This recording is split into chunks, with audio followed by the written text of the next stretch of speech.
हरिशरणम। परम मंगल में प्रात प्रखलेश्वर अकारण करुणा वरुणालय भक्तवांछा कल्पतरु तड़द्वित विनिंदित पीताम्बरधारी श्री बालकृष्ण लाल की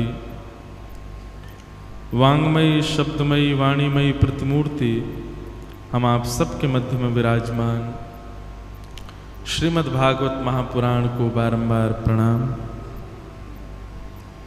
मंच पर विराजमान समस्त विप्रवृंद, समस्त गंधर्वजन और आप सभी श्रोता भाई बंधु मातृशक्ति बालक मित्र सखा, उपस्थित निमित्त यत्र यजमानगण एवं समस्त परतानी परिवार, आप सब लोगों को मेरा बहुत बहुत जय श्री कृष्ण, जय सिया राम, जय श्रीमन नारायण, राम कृष्ण हरि।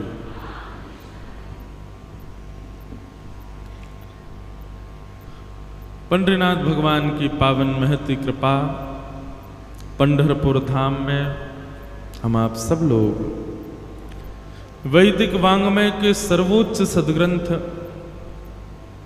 और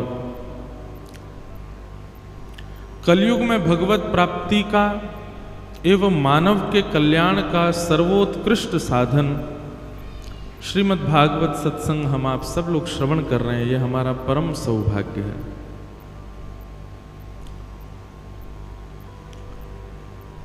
श्री पंडरीनाथ भगवान जहां अपने भक्तों की प्रतीक्षा में प्रतीक्षात्मक भाव से जिस पंढरपुर धाम में विराज रहे हैं, ऐसे पावन इस पंढरपुर धाम को प्रणाम। यहाँ के समस्त भक्त वृंदों ने वृंदावन की उपमा दी है। मैं एक बात कहा करता हूं कि वृंदावन अचल भूमि नहीं है। अचल भूमि मतलब वो केवल दिल्ली के पास में, आगरा के पास में, उत्तर प्रदेश में बीच में एक स्थान, केवल वही वृंदावन नहीं। वृंदावन सचल है। वृंदावन चलता फिरता है, वायु की तरह है। वृंदावन के समान विचारधारा वाले लोग एक साथ एकत्रित हो जाएं तो वृंदावन वहीं प्रकट हो जाता है। अभी हम आप सब लोग वृंदावन की रस चर्चा करने लगे, श्री किशोरी जी का गुणगान करने लगे, श्री वृंदावन बिहारी लाल जी की रस चर्चा करें, तो निश्चित है कि हमारी चर्चा से ही हम लोगों को ऐसी अनुभूति होने लगेगी कि हम वृंदावन में ही बैठे हैं क्या। तो वृंदावन कोई अचल स्थान नहीं है, वृंदावन सचल है।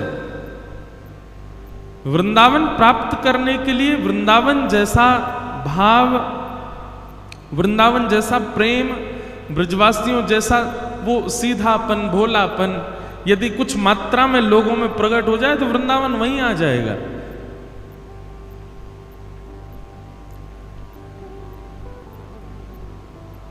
निश्चित ही हमारे पंडरीनाथ भगवान के जो वैष्णव भक्त महाराष्ट्र के हुए, उनके चित्त में वैसा भाव, वैसा प्रेम ब्रजवासियों जैसा देखा होगा ठाकुर जी ने। इसीलिए पंढरपुर को वृंदावन की उपमा दे दी गई, चंद्रभागा जी को यमुना जी की उपमा दे दी गई, गोपालपुर गांव को गोवर्धन नाथ जी की उपमा दे दी गई।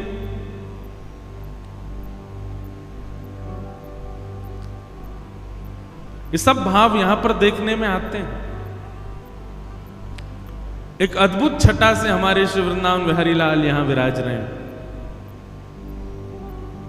ऐसा ये दक्षिण का वृंदावन पंढरपुर, उसको हम बारंबार प्रणाम करते हैं, वंदन करते हैं। कल हम आप सब लोगों को यहां से जाना है।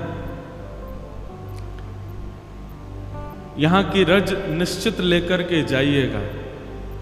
कई लोग मुझे बोलते हैं कि महाराज जी रज ले जाने को मना किया जाता है, वृंदावन की रज मत लेके जाओ, ये मत लेके जाओ। देखो, ऐसे तो वृंदावन से गोपाल जी लाना भी मना हो जाएगा। फिर आप धाम की कोई भी वस्तु लेकर के जाओ, पर घर में उस धाम की वस्तु को उतनी श्रेष्ठता, उतनी उपमा और उतनी व्यवस्था से रखें तो लेके जाइएगा, नहीं तो नहीं। आप वृंदावन की रज लेकर के गए, पंढरपुर की रज लेके गए और पड़ी है कोने में ही, बस कभी दिन 4 मास 2 महीने में कभी याद आती है तो रज लगा लेते हैं। अपने श्रृंगार पेटिका में उसको रख दिया ले जा करके, जब श्रृंगार करेंगे तो रज भी लगा लेंगे, ऐसा नहीं। साक्षात ठाकुर जी के चरणारविंद प्राप्त हैं उस रज को, साक्षात ठाकुर जी के चरणारविंद प्राप्त हैं पंढरपुर की रज को। तो रज की वो व्यवस्था होनी चाहिए, वो उपमा होनी चाहिए, वो गरिमा होनी चाहिए, तो आप ले जा सकते हैं। अब लोग बाग ठाकुर जी ले आते हैं वृंदावन से, गोपाल जी ले आते हैं, लेकिन उनकी उपमा उतनी नहीं दिखती। जब घर में, जब हम किसी घर जाते हैं, ठाकुर जी के दर्शन करते हैं, तो जब देखते हैं कि ठाकुर जी बेचारे एज ग्रांटेड बेचारे विराज रहे हैं घर में, तो बड़ी पीड़ा होती, क्यों इनको ही क्यों लिया है, इनको भी रहने ही देते वहीं पे, ब्रज में सुखी थे बेचारे।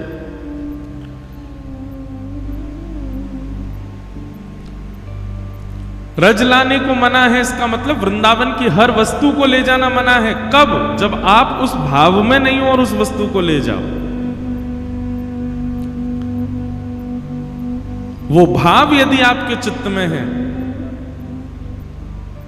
तो आप वृंदावन से वस्तु क्या ले जाओगे, वृंदावन आपके साथ चल देगा, वृंदावन स्वयं चला आएगा आपके साथ में।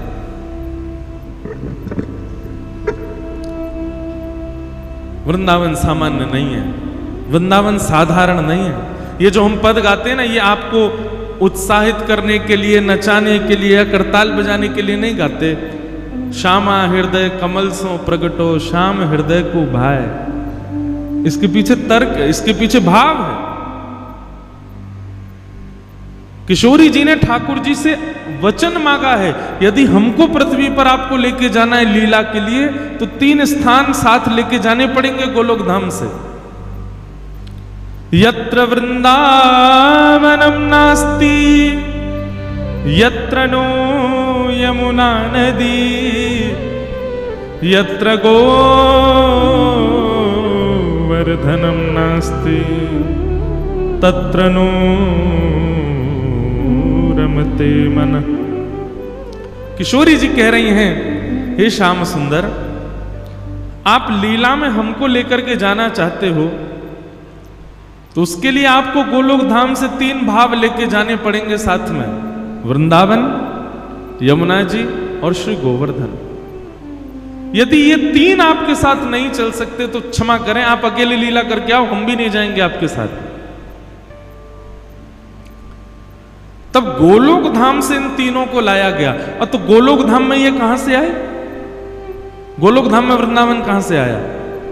किशोरी जी ने स्वयं बनाया वृंदावन को, किशोरी जी ने स्वयं निर्माण किया है वृंदावन का।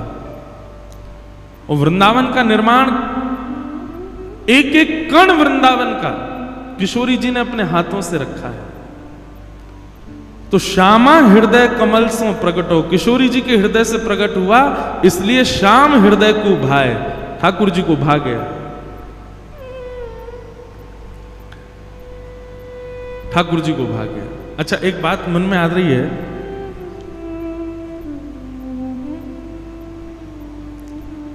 वृंदावन, यमुना जी और गोवर्धन जब पृथ्वी पर आए, तब किशोरी जी आई लीला करने के लिए। श्री नामदेव जी, तुकाराम जी, जनाबाई और हमारे ज्ञानेश्वर मौली आदियों के गाथा और इनके जो अभंग हैं, उनकी माने तो वो ऐसा वर्णन कर रहे हैं कि ठाकुर जी ने वृंदावन को यहां प्रकट किया। तो द्वारिका लीला के बाद निश्चित ही द्वारिकाधीश को किशोरी जी का स्मरण हुआ होगा। तो किशोरी जी के स्मरण के लिए पंढरपुर वे आए पुंडलीक पर कृपा करने, और पुंडलीक पर कृपा करके जब किशोरी जी का स्मरण हुआ होगा, तो ठाकुर जी ने पुनः वृंदावन यहां स्थापित किया। पंढरपुर को वृंदावन बनाया, चंद्रभागा जी को यमुना बनाया, गोपालपुर को गोवर्धन बनाया। और ये 3 ही शर्त हैं किशोरी जी के आगमन की। तो इन तीनों शर्तों से तो पंढरपुर में भी हमारी किशोरी जी का आगमन हुआ होगा। किशोरी जी आई होंगी, विराजी होंगी, विराज तो नहीं है मंदिर में। अच्छा एक बात बोलूं, श्री विट्ठल भगवान जहां विराज रहे हैं उनके पीछे रुक्मणी जी, सत्यभामा और श्री राधिका जी, ऐसा वहां लिखा है। लेकिन एक चीज देखी, कोई मैं ऐसा नहीं सोचना कि हाँ कोई वृंदावन वाले हैं तो किशोरी जी का यश ज्यादा गा रहे हैं, और सोचो भी तो हाँ गा रहे हैं, हम तो गाएंगे, वृंदावन वाले हैं। रुक्मणी जी थोड़ी किनारे से में बैठी हैं, सत्यभामा जी बीच में बैठी हैं, किशोरी जी बिल्कुल पीछे ही बैठी हैं, जहां श्री विट्ठल भगवान उनके बिल्कुल पीछे ही विराज रही हैं। और यही हुआ कल की घटना में भी। अपने बाम हस्त की कन्नी उंगली पर गिरिराज धारण करके श्याम सुंदर खड़े हैं। यशोदा मैया ने जब ठाकुर जी को देखा तो बंधुओं, गिरिराज धारण करने पर सब ब्रजवासी तो कन्हैया की जय जयकार कर रहे हैं, पर चिंता हो रही है यशोदा मैया को। मां को तो चिंता होती है, बालक कितना भी अच्छा काम करे, कितना भी बड़ा काम करे, सब उसकी प्रशंसा कर, मां को चिंता ही होती है। बालक कुछ श्रेष्ठ बन जाए, दुनिया के लोग फोन करके उसको, भाई तुमको बधाई हो, तुमने बहुत अच्छा किया, ऐसा। मां फोन आएगा तो मां यही कहेगी, तू सोया कि नहीं, तूने कुछ खाया कि नहीं, आराम हुआ कि नहीं। मां का तो स्वभाव होता है। सब गोवर्धन नाथ की जय जयकार कर रहे हैं, परंतु सामने खड़ी यशोदा मैया मन में विचार कर रही है, मेरो नेक सो लाला, या कि नेक सी भुजा, और या कि नेक सी उंगरिया, वहां पर इतनो विशाल पर्वत, अरे मेरे लाला के भुजा कहीं थक नहीं जाए। मैया बार बार ऊपर चढ़ जाती है और ठाकुर जी की भुजा ऐसे दबाती है। ठाकुर जी के मैया भुजा को हिलावे मत, नहीं को इधर उधर है, गिरिराज जी नीचे आ जाएंगे। बोले लाला, मुझे तो बड़ी चिंता है रही है, मेरे नेक से लाला की उंगली पर इतना बड़ो गिरिराज, कहीं मेरे लाला को बल कम नहीं है जाए।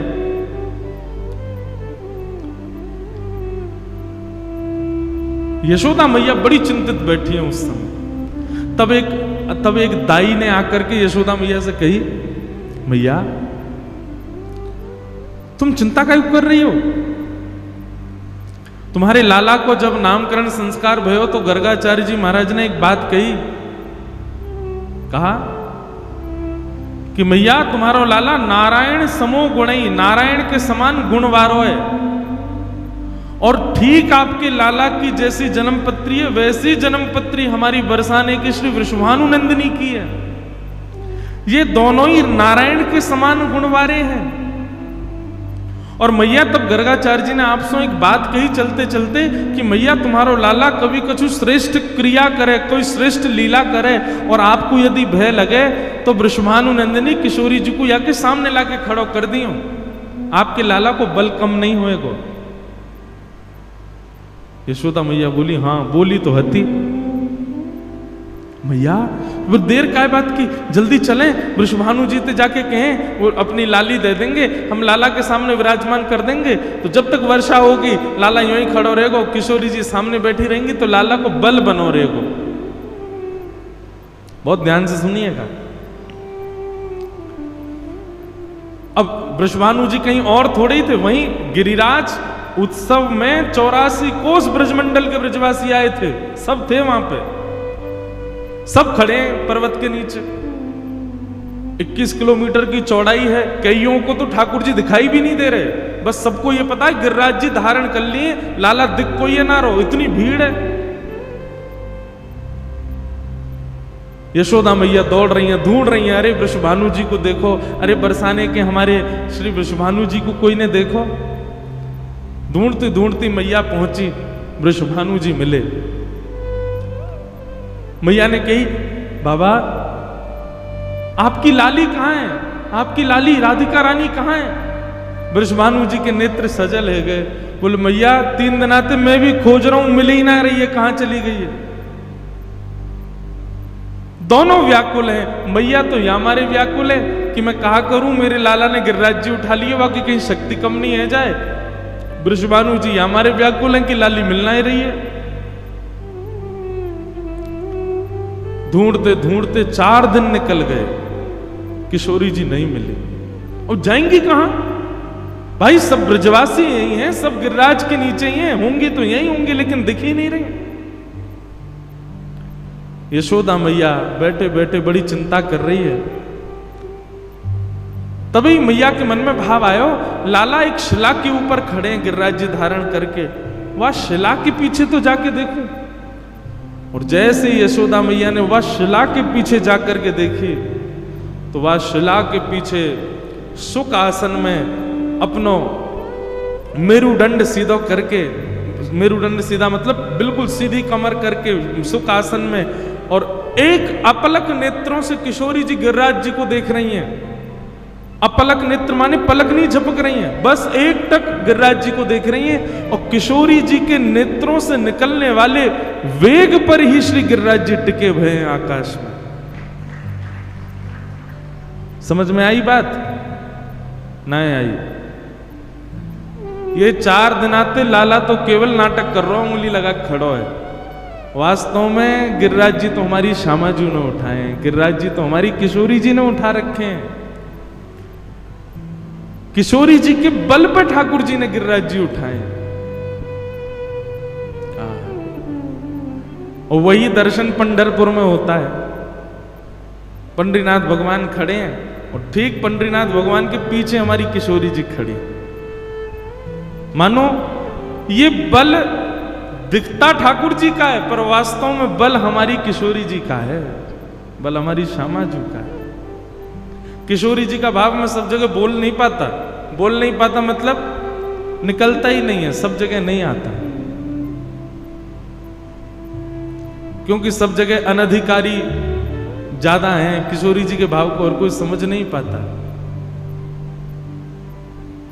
पर पता नहीं आज एकादशी है और रास पंचाध्यायी है कथा में, तो अचानक ही ऐसा भाव आ रहा है कि श्री किशोरी जी कृपा कर रही हैं। और फिर वो मैं रोज किशोरी ठाकुर जी के दर्शन को जाता हूं, कथा के बाद ठाकुर जी को देख लेता हूं, रुक्मणी जी को देख लेता हूं, सत्यभामा, जैसे ही किशोरी जी को देखता हूं तो मेरे अपने आप हाथ ऐसे चले जाते। मैंने बताओ आप भी ऐसी खड़ी हो यहाँ पर? किशोरी जी भी ऐसी खड़ी है, श्री राधा रानी भी ऐसी खड़ी है। मानो अपने प्रियतम को बल बढ़ा रहे हैं। नहीं तो विश्व में जितने भी मंदिर वृंदावन से इतर ठाकुर जी के हैं, स्वयंभू मंदिर, वहां पर किशोरी जी लाई गई होंगी, पर उनका वहां पर विराजमान होना कोई मूल रूप से नहीं होगा। मूल रूप से श्री राधा रानी और कहीं नहीं विराजती, केवल वृंदावन में, लेकिन पंढरपुर में विराज नहीं है।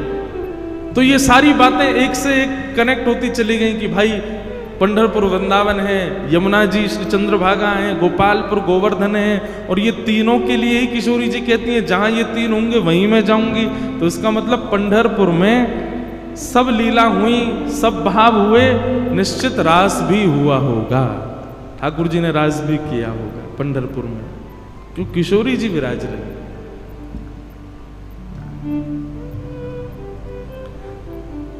हमारे वृंदावन में गाते हैं,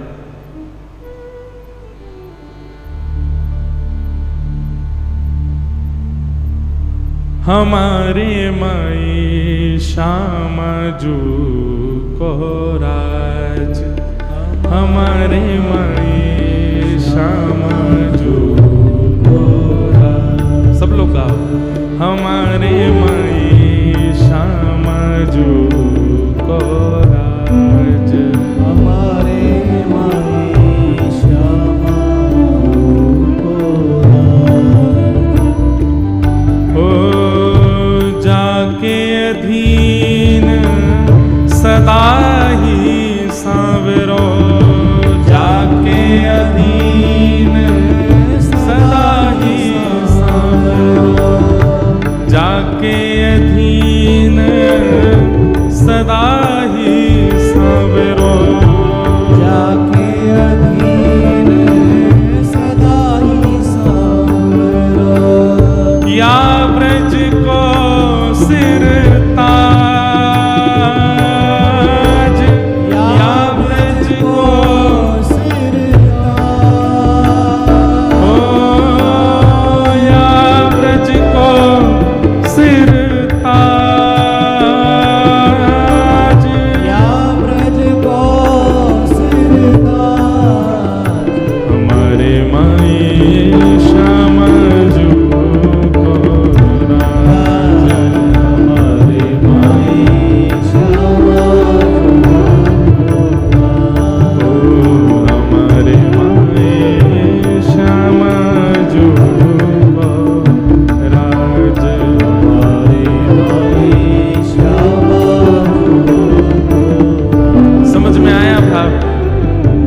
माई श्यामा जू को राज।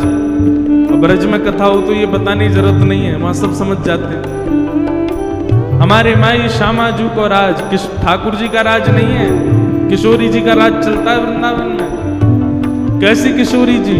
बोले जाके अधीन सदा ही सांवरो या ब्रज को सिरताज। जिनके अधीन ब्रज का सिरताज है, ऐसी हमारी किशोरी जी। विठ्ठल विपुल बिहारिण के बल, विपुल बिहारिण के बल, जो जलधर सोंगा, जो जलधर सोंगा, हमारे माई श्यामा जू को राज। हमारे माई श्यामा जू को राज, हमारे माई श्यामा जू राज। हमारे माई श्यामा तो श्री राधे जू की कृपा सो मैंने गिरिवर लियो उठाए। किशोरी जी की कृपा से ठाकुर जी ने श्री गिरिराज जी धारण किया। बंधुओं एक बात बताएं, नारी का सम्मान कैसे हो, गृहिणी का सम्मान कैसे हो, पत्नी का सम्मान कैसे हो, प्रियसी का सम्मान कैसे हो, ये श्री कृष्ण से सीखो। मैंने कहा ना एक दिन कथा में, हर चीज में अगर आपको इन्फ्लुएंस कोई कर सकता है तो वो श्री कृष्ण कर सकते हैं।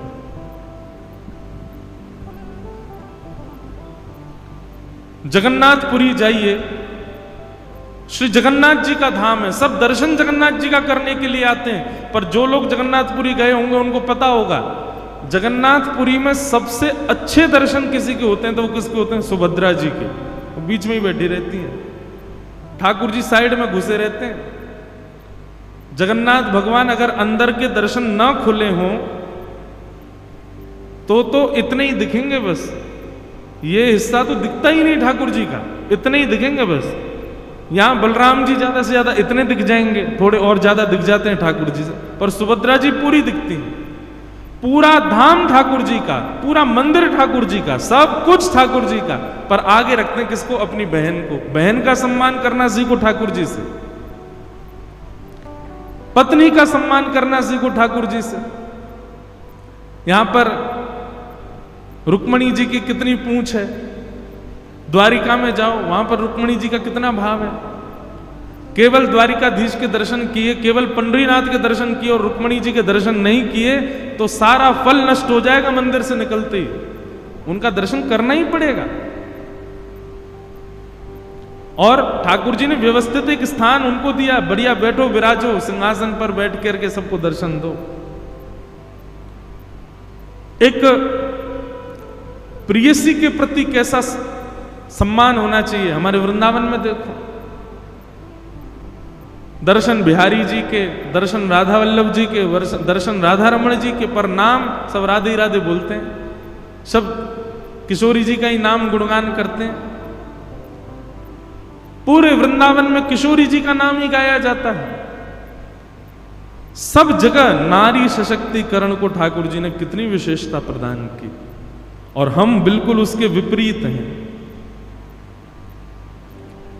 हम लोग अपने आप को श्री पंढरीनाथ भगवान का भक्त कहते हैं, श्री कृष्ण का दास कहते हैं, श्री ठाकुर जी का सेवक कहते हैं। उन जैसा एक भी लक्षण है हमारे अंदर?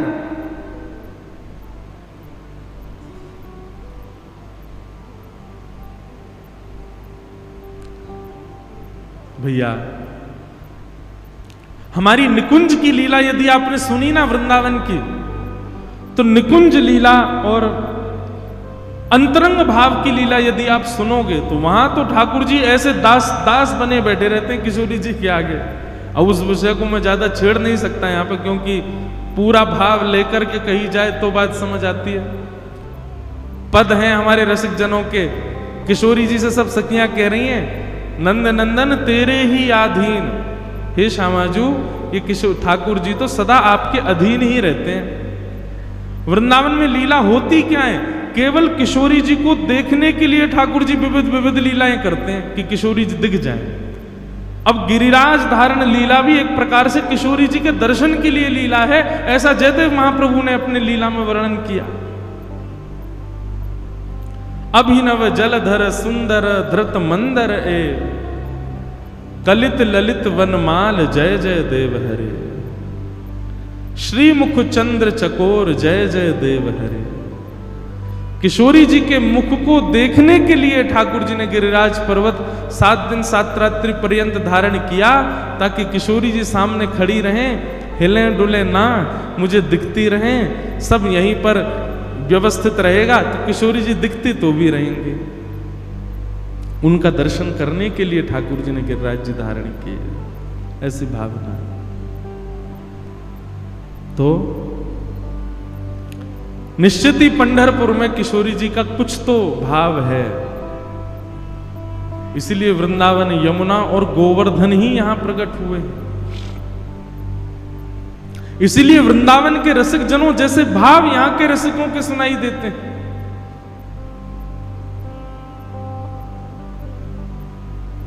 ऐसे पंढरपुर धाम को बारंबार प्रणाम। कल हम लोग श्रवण कर रहे थे, ठाकुर जी ने श्री गोवर्धन धारण किया, गिरिराज जी को धारण किया। 7 दिन 7 रात्रि पर्यंत ठाकुर जी अपनी कन्नी उंगली पर धारण करके खड़े रहे। इसका भाव क्या है? गोवर्धन, मैं कथाओं में बताया करता हूं, जो हमारी इंद्रियों का कृष्ण भक्ति में वर्धन करे उनका नाम है गोवर्धन। गो कहते हैं इंद्रियों को। कितनी इंद्रियां हैं? 10 इंद्रियां हैं मानव शरीर में। आंख, नाक, जीव, कान, त्वचा, हाथ, पैर, 2 गुप्त इंद्रिय। प्रत्येक इंद्रिय को जो भगवत भक्ति में वर्धन करे, प्रत्येक इंद्रिय का जो भक्ति में वर्धन करे, उनका नाम है गोवर्धन। ऐसे श्री गोवर्धन नाथ ठाकुर जी ने उनको धारण किया। और 7 दिन बाद जब इंद्र का मान मर्दन हुआ, ठाकुर जी ने पुनः गिरिराज जी को व्यवस्थित किया। इंद्र ने आकर के भगवान से क्षमा मांगी कि पिता गुरुस्तम जगतामधीशो, दुरत्ययः काल उपात्त दंड, हिताय स्वेच्छा तनुभि समीहसे, मानम विधुन्वन जगदीश मानिना। इंद्र ने आकर के भगवान से क्षमा मांगी, भगवान आप मेरे पिता हो, आप मेरे गुरु हो, आपकी लीला में समझ नहीं पाया, मुझे लगा आप साधारण बालक हो, इसलिए मैंने मेघमालाओं को आज्ञा करके वर्षा की। ठाकुर जी बोले, इंद्र तुम्हारे चित्त में मेरे प्रति बाल भाव नहीं आया था, मैंने जानबूझ करके प्रकट किया था, क्योंकि मुझे चाहिए था कि सब ब्रजवासी मेरे समीप आ जाएं, सब मेरे सन्निकट आ जाएं। ठाकुर जी को बहुत प्रिय लगता है जब सब वैष्णव जन उनको घेर के खड़े होते हैं। मुझे सुबह सत्र में 11 से 12 जब मिलता हूं सबसे, पंढरपुर के बहुत लोग आते हैं मिलने, यहां पर भी बैठे हैं। कुछ बालक आते हैं, वो यहाँ के अभंग सुनाते हैं। अब मुझे यही तो मुझे बहुत ग्लानि होती कि मुझे मराठी क्यों नहीं आती। नहीं तो अच्छा ऐसा नहीं है, जब मैं जगन्नाथपुरी जाता हूं तो मुझे ग्लानि होती मुझे उड़िया क्यों नहीं आती। जब मैं पंढरपुर आता हूं तो लगता मराठी क्यों नहीं आती, द्वारिका जाता हूं तो लगता गुजराती क्यों नहीं आती। लेकिन जब वापस लौट के जाता हूं तो लगता नहीं चलो कोई बात नहीं, इन सब को प्रदान करने वाले ठाकुर तुम्हारे ब्रज के ही हैं। अच्छा एक बात बताऊं, बुरा नहीं मानिएगा, हमारे ठाकुर जी उड़ीसा भी गए, हमारे ठाकुर जी गुजरात भी गए, हमारे ठाकुर जी महाराष्ट्र भी गए, पर पता नहीं क्यों ऐसा लगता है ठाकुर जी भी टूटी फूटी मराठी बोलते होंगे, वो भी टूटी फूटी उड़िया बोलते होंगे, उनको भी गुजराती ज्यादा नहीं आती होगी, क्योंकि है तो ब्रजवासी, ब्रजभाषा ही बोलते होंगे। और भैया सब बातन की एक बात, आप मराठी में अभंग सुनाओ, ठाकुर जी आनंदित हो जाएंगे।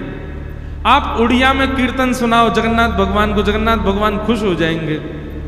आप गुजराती में भजन सुनाओ, द्वारिकाधीश नृत्य करने लगेंगे। लेकिन जब ब्रजवासी जाके नेक ब्रजभाषा बोल दे ना, तो ठाकुर जी तो वाकू हृदय से लगा ले, हाँ मेरे घर को आगो, मेरे मेरे मेरे गांव को आगो भैया। अब यहां लोग अधिक मारवाड़ी सब बैठे हैं। आप लोग तांदूर में रहते हैं, कई लोग हैदराबाद में रहते हैं, कई लोग महाराष्ट्र में रहते हैं। तांदूर में कौन सी भाषा बोलते हैं? तेलुगु है, तेलुगु, मराठी और जो भी आपके यहाँ बोल। पर निश्चित ही कोई आपको आकर के और जो है मारवाड़ी बोले तो खुशी होती ना, कितने खुश हो जाते हो। कोई राजस्थान का आ जाए मारवाड़ी बोल दे, हृदय प्रसन्न हो जाता होगा। हम इतनी दुनिया में जाते हैं, हमसे कोई आकर के एक बार ब्रजभाषा बोल दे तो महाराज आनंद आ जाता है। ऐसे हम तो जब जाते हैं तो श्री ठाकुर जी एक आध बात तो कुछ ना कुछ ब्रजभाषा में बोले ही देते हैं। श्री पंडरीनाथ भगवान प्रसन्न हो जाते होंगे, आनंदित हो जाते होंगे, आहा मेरे ब्रज को आयो, मेरे गांव को आयो कोई। तो सुबह मराठी अभंग सुनाते हमको आके। उसमें एक अभंग सुनाया, मुझे याद तो हुआ नहीं, पर उसमें ठाकुर जी सबसे कहते हैं कि आषाढ़ी एकादशी आएगी, आप सब लोग मुझे भूल मत जाना, जरूर आना। सब कीर्तनकारों से ठाकुर जी बोलते हैं, आप लोग वारी ले ले करके पंढरपुर आना, और यहां आकर के मेरे सामने जब आप लोग कीर्तन करोगे, नाचोगे, तो मुझे बहुत अच्छा लगता है। श्री पंडरीनाथ भगवान गा रहे हैं। उसके बाद आप लोग सब यहां पर नृत्य करोगे, आनंद करोगे। फिर गोपाल काला, मतलब उत्सव की विश्रांति होती गोपाल काला में। बोले जब आप वहां बैठ करके सब प्रसाद पाते हो गोपाल काला करके, फिर जब वापस जाते हो तब मुझे बहुत पीड़ा होती है। श्री ठाकुर जी कहते हैं मैं सबका कल्याण करने के लिए यहां खड़ा हूं, पर मुझे सुख तब मिलता है जब मेरे वैष्णव मेरे सामने आ जाते हैं और मेरे सामने आकर के नाचते हैं, गाते हैं, कीर्तन करते हैं, मुझे बहुत अच्छा लगता है। पर आप सब लोग जब मुझे छोड़ करके वापस अपने अपने घर जाते हो तो मुझे बहुत पीड़ा होती है। मेरे मन में ये भाव आता है कि आप लोग मत जाओ, यहीं रुक जाओ, मेरे पास ही रहो। ऐसा अभंग सुना रहे थे सुबह। मैंने कहा जा तो कल हम भी रहे हैं। हमारे जाने से ठाकुर जी को पीड़ा हो तो हम तो यही कह के जाएंगे, अगर नाथ आपको किंचित भी पीड़ा हो, वैसे तो पीड़ा हो नहीं, किंचित भी हमारी याद आए तो जल्दी से फिर से एक कथा करवा लो पंढरपुर में, जल्दी आवे।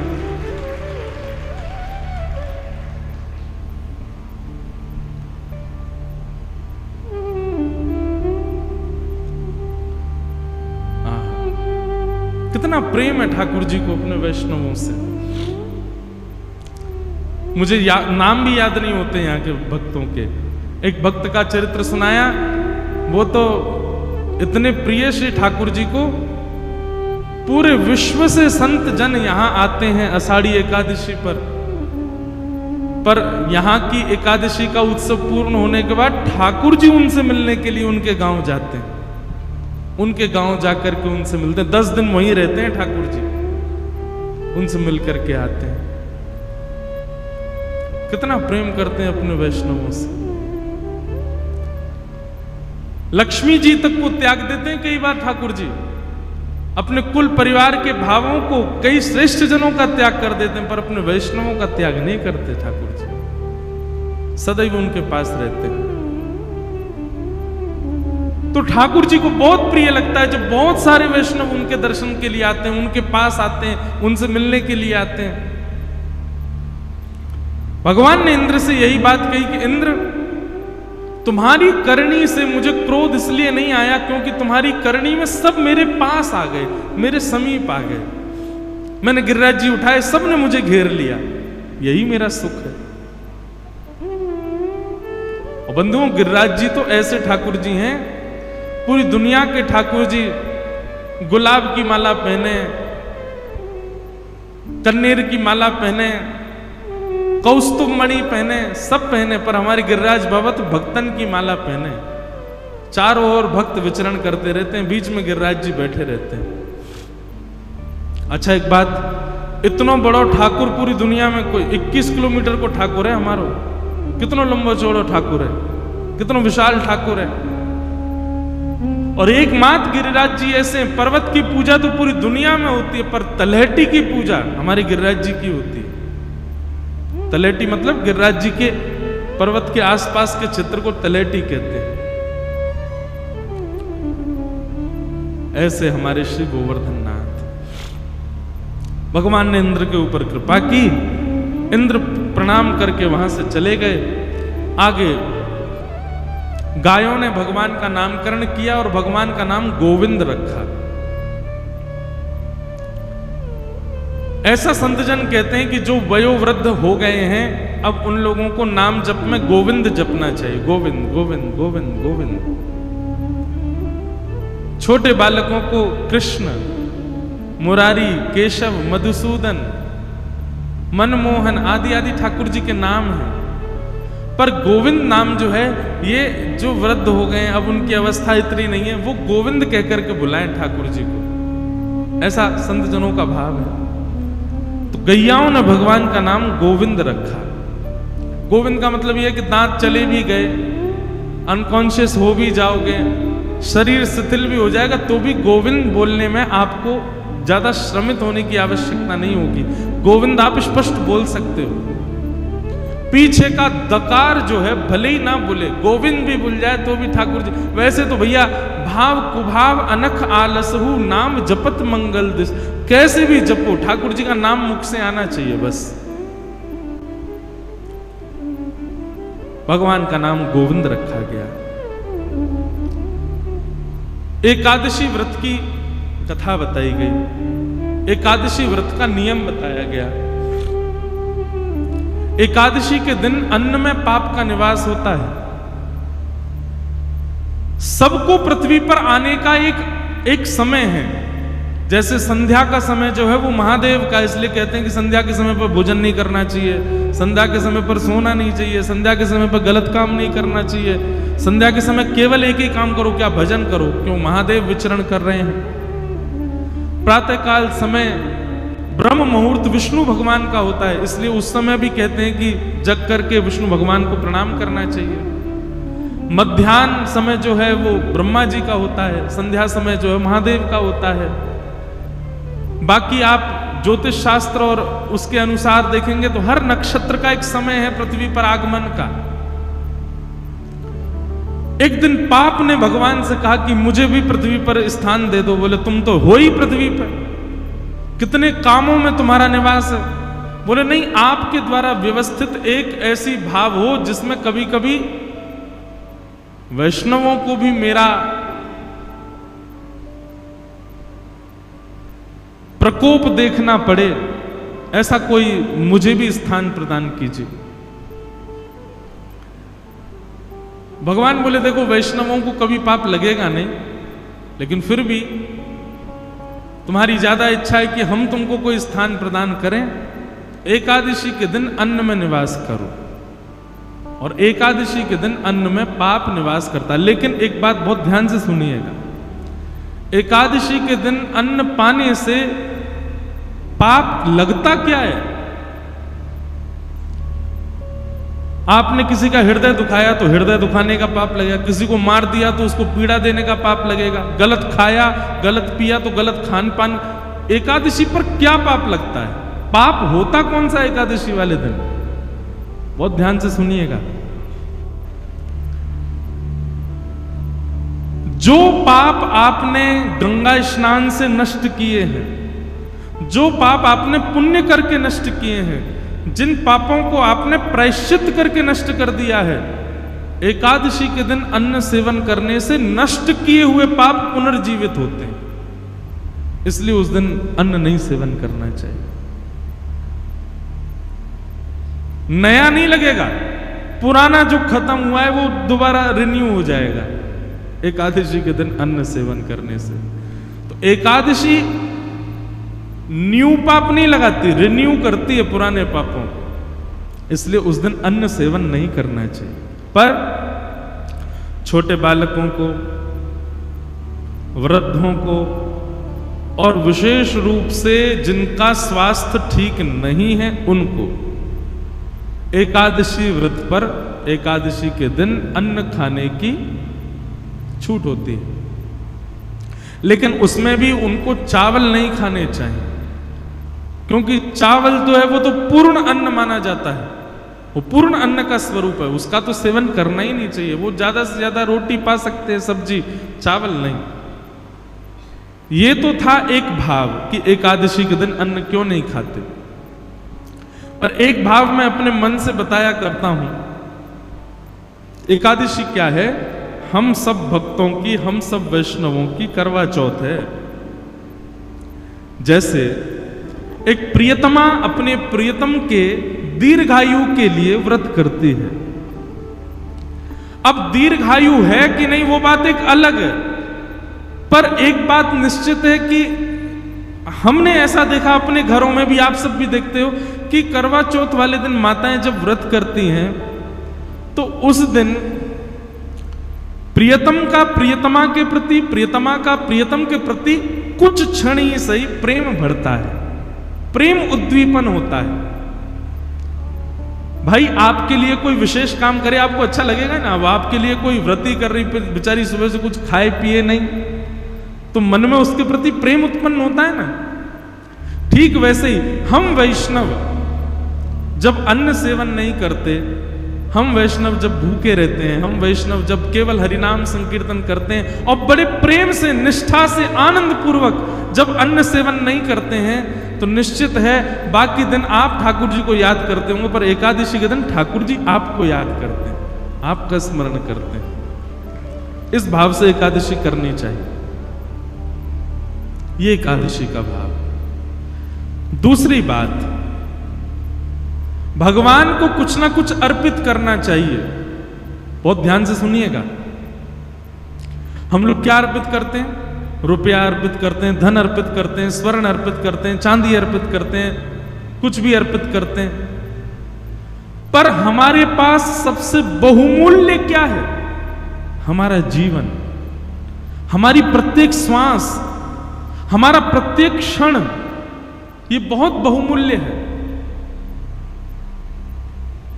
आज का दिन जो निकल गया, अब ये मेरे पूरे जीवन में कभी वापस नहीं आएगा। ये आज हो चुका, पूर्ण हो गया, बस अब ये दोबारा नहीं आएगा। ये पिछले बीते 5 दिन जो हमने कथा सुने, ये जीवन में कभी लौट करके नहीं आएंगे, ये हो चुके, इनकी स्मृति रहेगी जीवन भर। बस हमने पंढरपुर में कथा सुनी थी, पंढरपुर में कथा सुनाई थी, ऐसा बढ़िया मौसम था, ऐसे आनंद करते थे, सुबह ऐसा करते थे, शाम, बस ये स्मृति ही रहेगी आपके पास, ये दिन वापस कभी नहीं आएंगे।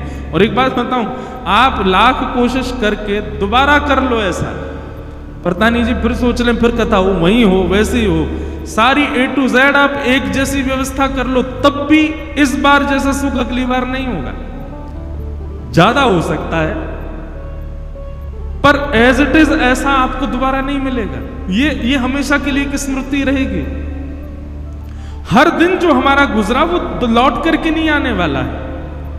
हर क्षण जो हमारा निकला, हर श्वास जो हमारी निकली, वो निकल चुकी है बस।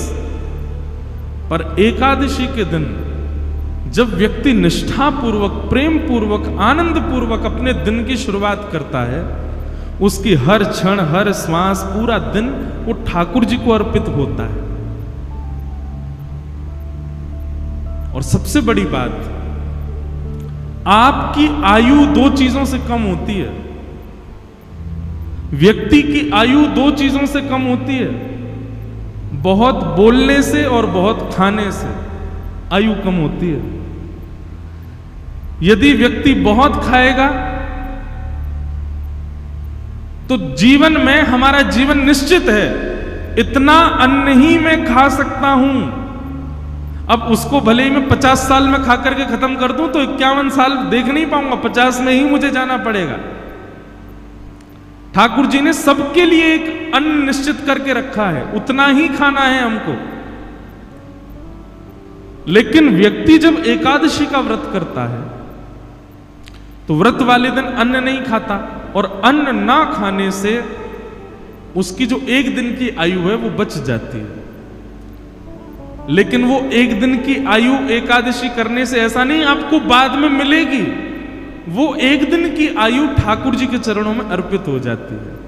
व्यक्ति ने अपना एक दिन प्रदान कर दिया ठाकुर जी को। नाथ मेरी प्राण सबसे बहुमूल्य, मेरी आयु बहुत बहुमूल्य है, मैं अपनी आयु एक दिन की ही कर, अब इससे ज्यादा तो क्या करूं, मां कलयुगी पापी जीव हूं मैं, पूरी तो दे ही नहीं पा रहा, कम से कम महीना में ये 2 बार की एकादशी की 2 दिन की आयु आपको प्रदान कर रहा हूं। ठाकुर जी को चाहिए नहीं, पर प्रियतम को प्रसन्न करने के लिए कुछ तो बहुमूल्य दें, तो हम अपनी आयु ठाकुर जी को अर्पित करते हैं कि नाथ ही आयु आपके। अच्छा, आयु ठाकुर जी को देते हैं मतलब अपना एक दिन पूरा हम ठाकुर जी को दे चुके हैं।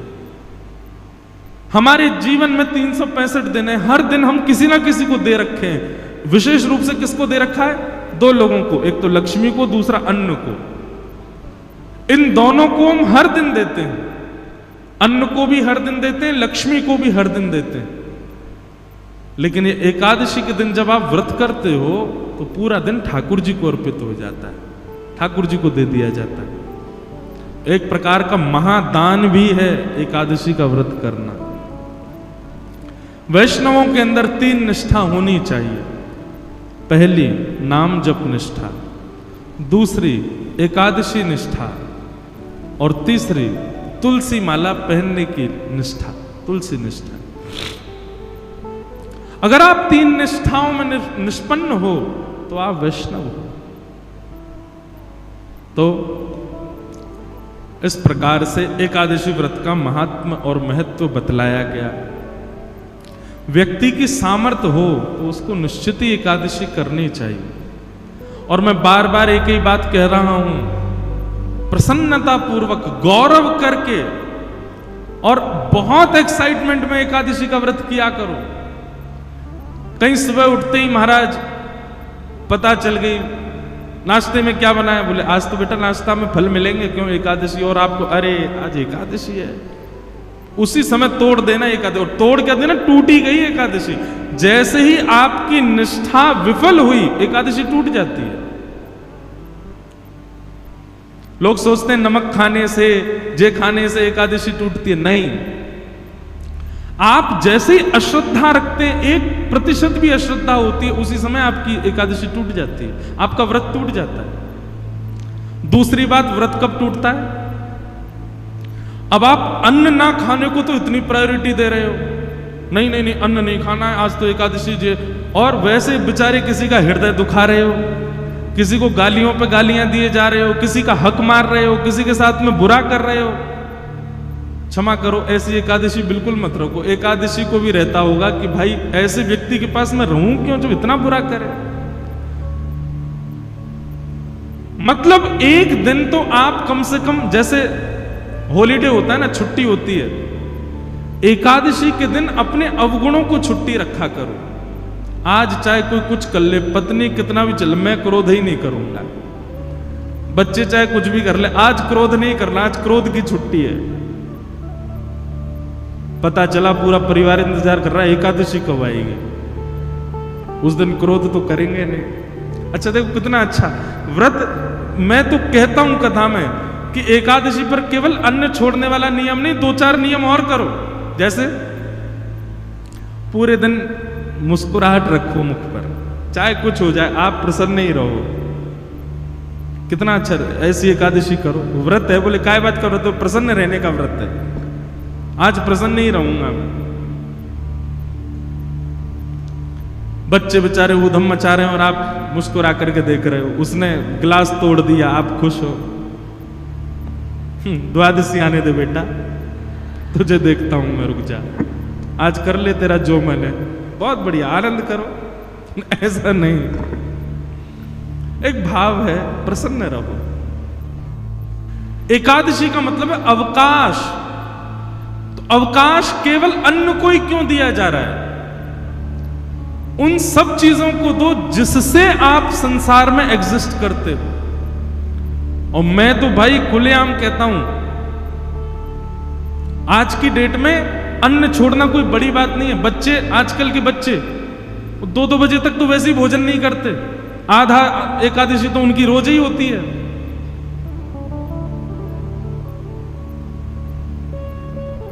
भूखा रहना कोई बड़ी बात नहीं है आज की डेट में। एकादशी का मतलब, व्रत का मतलब अपने एडिक्शन का त्याग करो।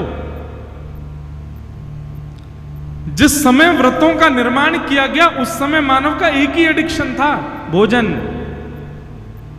उसको यही रहता था कैसे भोजन मिले। सुबह उठते ही बच्चे घूमते रहते थे मां के पीछे, क्या बोल, पराठे बनाओ, भोजन कर लिया, नाश्ता कर लिया, उसके बाद भोजन कराओ, उसके बाद रात्रि का भोजन ही एडिक्शन था। क्योंकि उस समय इलेक्ट्रॉनिक्स नहीं थे, उस समय फोन नहीं था, उस समय इंटरनेट नहीं था, तो उस समय व्यक्ति पे है ही क्या, बस भोजन का ही वो पूरे दिन योजना बनाता रहता था। सुबह कहां खाऊंगा, शाम को कहां खाऊंगा। इसलिए व्रत के नियमों में भोजन का त्याग रखा गया। पर अब स्वरूप बदल गया, अब भोजन की जरूरत नहीं व्यक्ति को। अब तो इसकी एकादशी करो। मैं तो नहीं करता, पर मैं अगर बदलाव करना चाहूं अपनी एकादशी में तो मेरे को 2 नियम करने का बहुत मन होता है। वैसे तो बताना नहीं चाहिए, करूं तब बताऊं, लेकिन फिर भी बता देता हूं। किसी को मुझसे पहले लग रहा हो तो आज पंढरपुर में ही नियम लेके चले जाओ। एकादशी के दिन 2 नियम तो करो। पहला, मौन, बोलो मत। और ये आपके ऑफिस को, ये आपके फैक्ट्री के लोगों को, दुकान के लोगों को, परिवार के लोगों, सबको बता दो, भाई तुम मुझसे पूरे महीना बात करो, एकादशी के दिन मौन रहूंगा मैं। और दूसरा, एकादशी के दिन इसका प्रयोग मत करो। और करो तो केवल कॉलिंग उठाने के लिए उठाओगे तो करोगे क्या, बोल तो सकते नहीं है। मौन रहो और इसका प्रयोग मत करो। इसको भी स्विच ऑफ रखो। सबको एक दिन पहले ही 10वीं को ही मैसेज डाल दो, कल एकादशी है, फोन बंद रहेगा मेरा। महाराज, तब असली एकादशी मानी जाएगी आपकी। और फिर करना क्या, पूरे दिन केवल हरिस्मरण। सुबह जगन्नाथ जी के स्मरण से प्रारंभ करो, मध्याह्न द्वारिका जी का स्मरण करके, दोपहर में व्रजमंडल का स्मरण करो, सब कथाएं आदि श्रवण करते हुए रात्रि में पंढरीनाथ भगवान का स्मरण करके फिर अपनी एकादशी को विश्राम दो। ये है मूल एकादशी, है वास्तविक एकादशी। एकादशी को लोगों ने आजकल फैशन के रूप में एकादशी कर रहे हैं। उसका भी एक रूप बना लिया है, उसको भी एक एंजॉयमेंट। ठीक है, एंजॉय तो करना है, पर भगवत स्मृति के साथ में करना है। और आज की डेट में क्षमा कीजिएगा, भगवत स्मृति में सबसे बड़ी बाधा है ये, सबसे बड़ी बाधा। अब प्रयोग करने के ऊपर है, आप किस रूप से उसका प्रयोग करते हो। तो एकादशी व्रत करो। और व्रत किसका करो, अपने एडिक्शन का व्रत करो, अपने बुरी भावनाओं का व्रत करो, अपनी बुरी आदतों का व्रत करो, उन सब बातों का व्रत करो जिनके बिना आप रह ही नहीं पाते हो। उनका व्रत एकादशी के दिन हो, तब आपकी मूल एकादशी।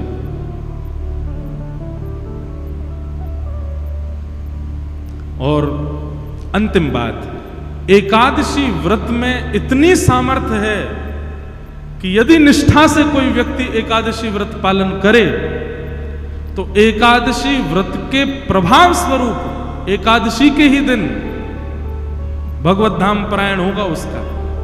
वो पृथ्वी से एकादशी को ही जाएगा। और ये मैंने अपने आंखों से देखा, अनुभव किया है। बड़े बड़े भजनानंदी, बड़े बड़े वैष्णवों की आप तिथियां देखो, वो एकादशी को ही जाते हैं। और एकादशी को जाने का मतलब क्या है, स्वयं शंख चक्र गदा पद्मधारी नारायण ही उनको लेकर के गए हैं, ये इस बात का प्रमाण है। तो एकादशी व्रत में बहुत निष्ठा, एकादशी को सामान्य नहीं। पर अब बात आ जाए, हमने भी अभी शुरू की, पहले मैं भी नहीं रह पाता था, मुझे व्रत नहीं रहा जाता, पर बाद में धीरे धीरे समझ में आने लगी बातें, तो फिर रहना प्रारंभ किया। सौभाग्य करके व्रत रहते हैं।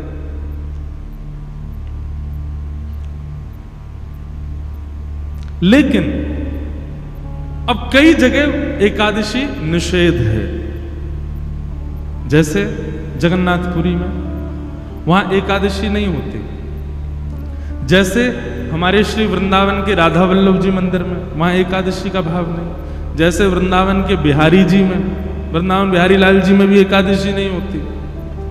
हरिदासी परंपरा, हरिवंशी परंपराओं में एकादशी का भाव नहीं। लेकिन वही बात आ गई ना, एकादशी के दिन वहां पर अन्न सेवन का विधान है, पर आपका व्रत तो अब अन्न है ही नहीं ना, आपके तो दूसरे व्रत चल रहे हैं। आपको तो फोन का व्रत करना है, आपको तो मौन का व्रत करना है।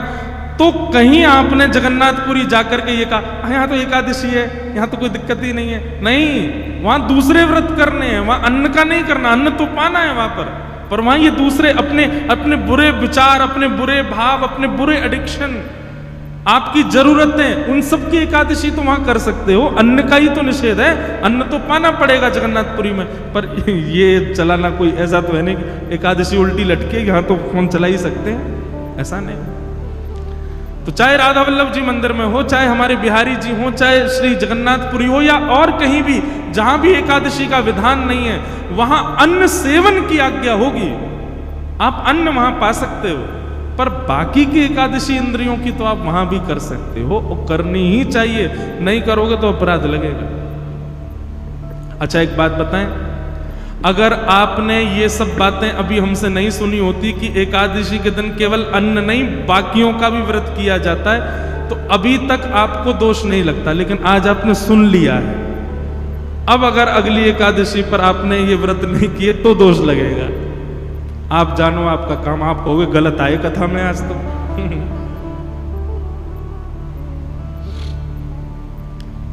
अब सुन लिया है ना आपने, अब तो आपको पालन करना पड़ेगा। फोन ही नहीं, चलो आप कहो कि ऐसा हमारा काम है कि बिना फोन के तो एक दिन नहीं चलेगा। वैसे तो व्रत ऐसा ही होना चाहिए जिससे एक दिन चले ही नहीं पाए, उसी का व्रत करो, वही तो व्रत है फिर।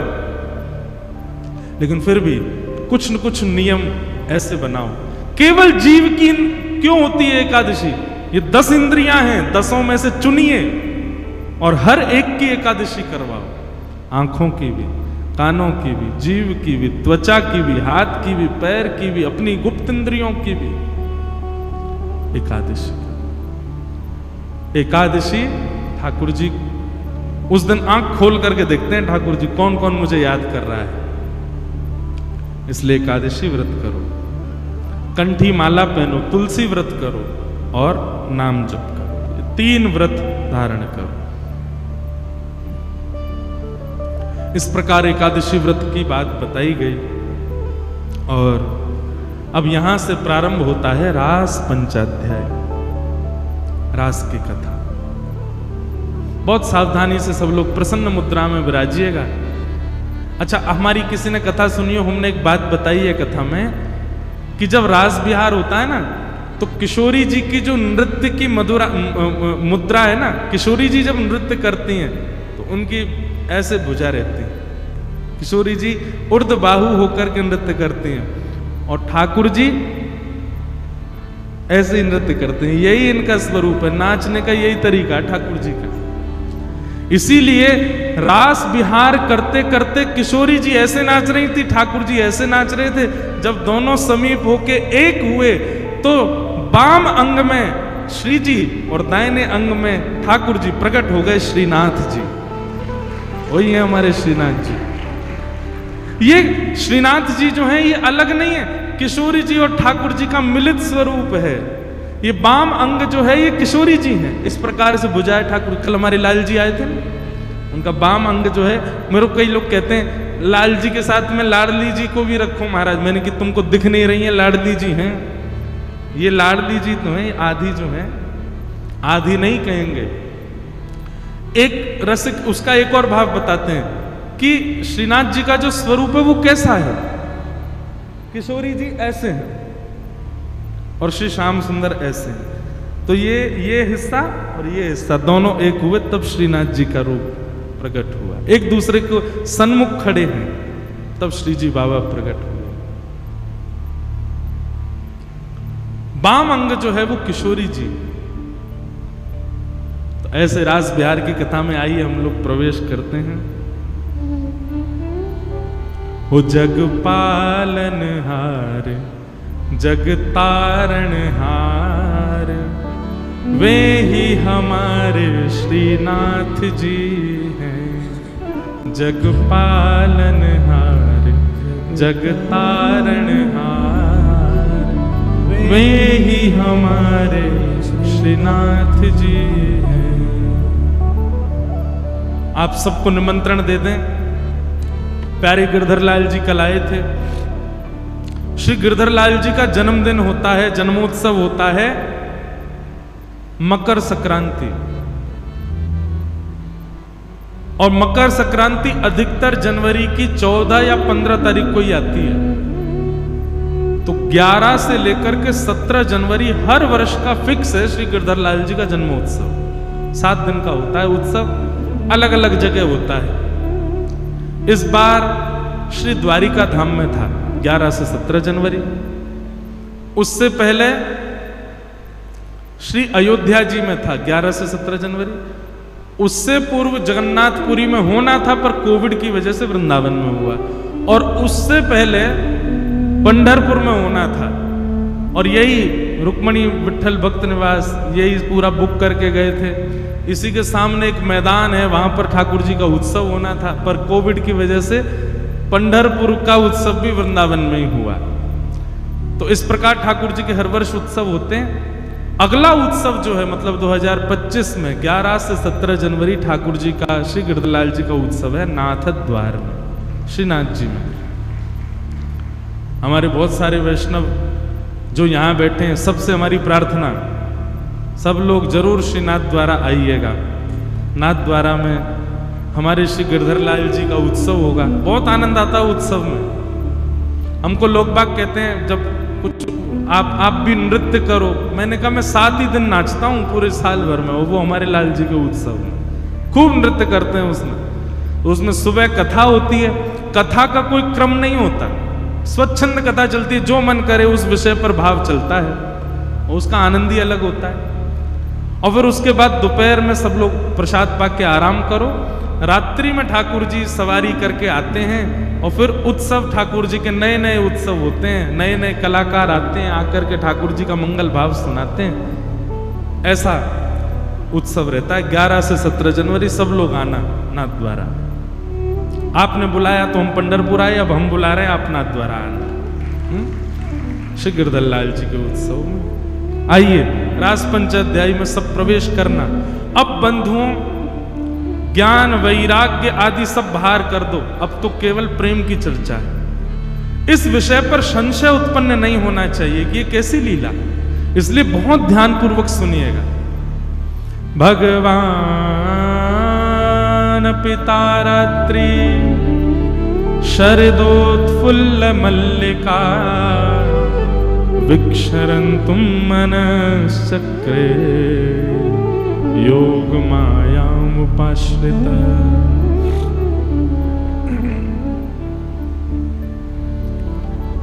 बहुत ध्यान पूर्वक सुनिएगा। भगवान ने जब चीरहरण किया गोपियों का, चीरहरण के समय भगवान ने सब गोपियों को आश्वासित किया कि शरद पूर्णिमा की रात्रि पर हम आपके साथ रास विहार करेंगे। और तभी से समस्त गोपियां ठाकुर जी की प्रतीक्षा में। मैंने कल भी कहा था और मैं आज भी कहूं, ठाकुर जी के साथ रास विहार करने वाली गोपियों की आयु निश्चित नहीं है। छोटी से छोटी गोपी भी है और बुजुर्ग से बिना दांत वाली गोपियां भी रास में हैं, जिनको 4 गोपियां पकड़ के लाई हैं, चलना भी नहीं आता उनको, चला भी नहीं जा रहा है। ऐसी वृद्धा गोपियां भी ठाकुर जी को अपना प्रियतम मानती हैं। तो इतनी छोटी गोपी और इतनी विशाल, इतनी बड़ी वृद्ध गोपी भी ठाकुर जी को प्रियतम मानती है। इस बात से क्या प्रमाणित होता है? ये काम लीला नहीं है, यहां काम दृष्टि नहीं है गोपियों के चित्त में।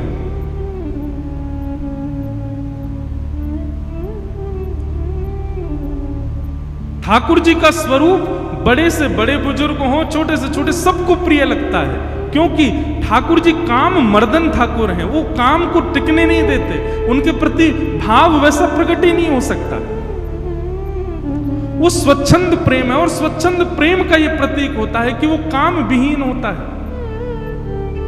इसीलिए मैं कहा करता हूं, संसार में हर व्यक्ति से आपको प्यार हो सकता है, स्नेह हो सकता है, आकर्षण हो सकता है, प्रेम नहीं हो सकता, क्योंकि प्रेम स्वार्थ और काम से विहीन होता है। और संसार में आपका किसी से भी संबंध बिना स्वार्थ और बिना प्रेम के नहीं होता, बिना काम के नहीं होता।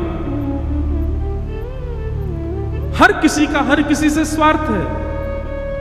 सुर नर मुनि जन की यह रीति, स्वार्थ लाग कर ही सब प्रीति। सब स्वार्थ के लिए प्रीति करते हैं। बुरा नहीं मानिएगा, आज मैं कथा कर रहा हूं तो मेरा कथा सुनाना और आपका उस कथा में कुछ भाव ग्रहण करके अपने जीवन के प्रश्नों के उत्तर ग्रहण करना, यह भी एक सूक्ष्म स्वार्थ है। इसीलिए प्रेम है। जिस दिन वो स्वार्थ सिद्ध हो गया, अब नहीं बन रहा काम, तो होगा कि वह प्रेम धीरे धीरे कम हो जाएगा। लेकिन वो प्रेम है ही नहीं। प्रेम के दो स्वरूप समझिएगा। प्रेम का पहला स्वरूप कि जहां काम और स्वार्थ है, वहां यदि आपका आकर्षण है तो वो आकर्षण है, वो प्रेम नहीं है। और दूसरी बात, प्रेम का एक स्वरूप होता है, चाहे जो हो जाए, प्रेम प्रतिदिन बढ़ता है, कम कभी नहीं होता। एक माता जी मेरे को कल परसों बोली कि भजन में वर्धमान कैसे रहे हम। बहुत ध्यान से सुनिएगा। मतलब आज जितना भजन हुआ, आज जितना प्रेम से ठाकुर जी का स्मरण हुआ, कल उससे ज्यादा प्रेम से भजन और स्मरण होना चाहिए, ऐसी शास्त्रों की आज्ञा है। पर यह कैसे संभव होगा? मैंने कहा क्यों संभव नहीं है ये बताओ।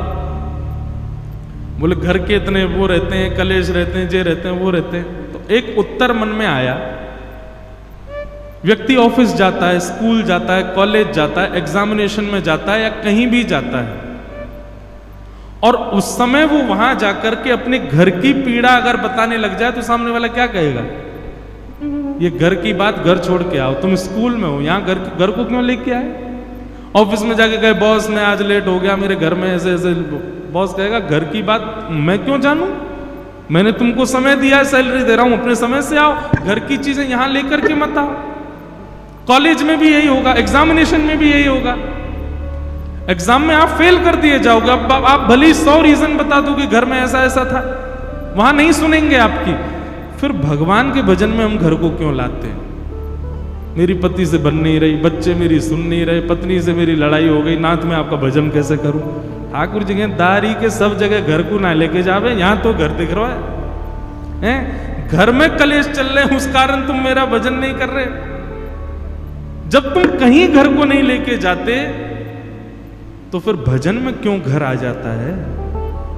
कथा में क्यों घर आ जाता है? आपने बहुतों को निमंत्रण दिया होगा, अच्छा पंढरपुर, अब तो देखते हैं, बनाते हैं, कोई क्रम बन पाएगा तो देखें, घर में बहुत काम है, अब बच्चे का ऐसा ऐसा है, पत्नी का ऐसा ऐसा है, बहू का ऐसा ऐसा, देखते हैं। आदमी सब जगह पर अपने सारे घर की चीजों को भूल के जाता है। भक्ति भागवत कथा आदि इन चीजों में घर पहले, अच्छा घर की व्यवस्था पहले देखेंगे फिर निकलेंगे।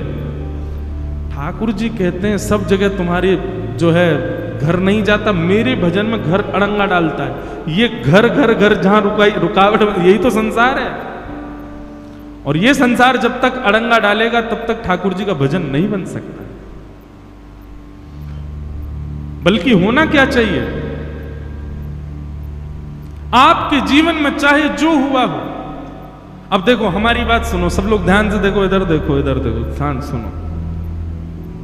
हम यहां बैठ के कथा सुना रहे हैं, 7 दिन का हमारा फिक्स है कि हमको कथा सुनानी है, चाहे मेरे घर में कुछ हो जाए, चाहे मेरे निज जीवन में कुछ हो जाए, लेकिन मुझे 4 बजे मंच पर बैठना है, मुझे प्रसन्नता रखनी पड़ेगी, मुझे कथा भाव से सुनानी पड़ेगी। मैं आकर के मंच पर ऐसा कहूं आज मैं 15 मिनट कथा करूंगा, क्यों? बोले ऐसा ऐसा घर में थोड़ा दिक्कत हो गई है, आज मैं कथा नहीं सुन। आप लोग 15 मिनट कथा सुन के फिर अपना कीर्तन करते रहो। आप वो ये कोई बात है महाराज जी?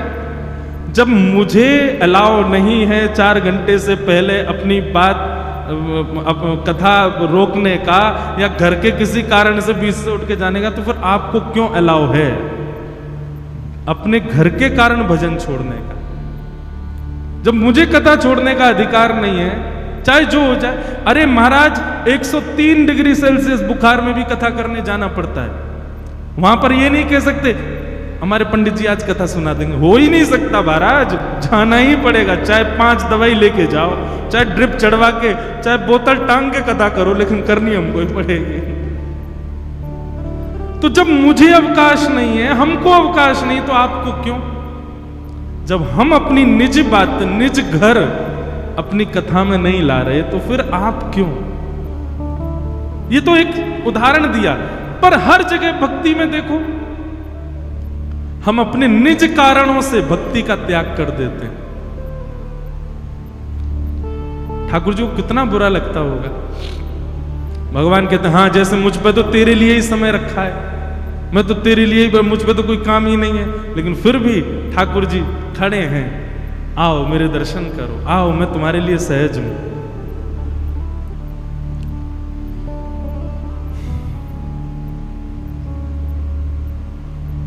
तो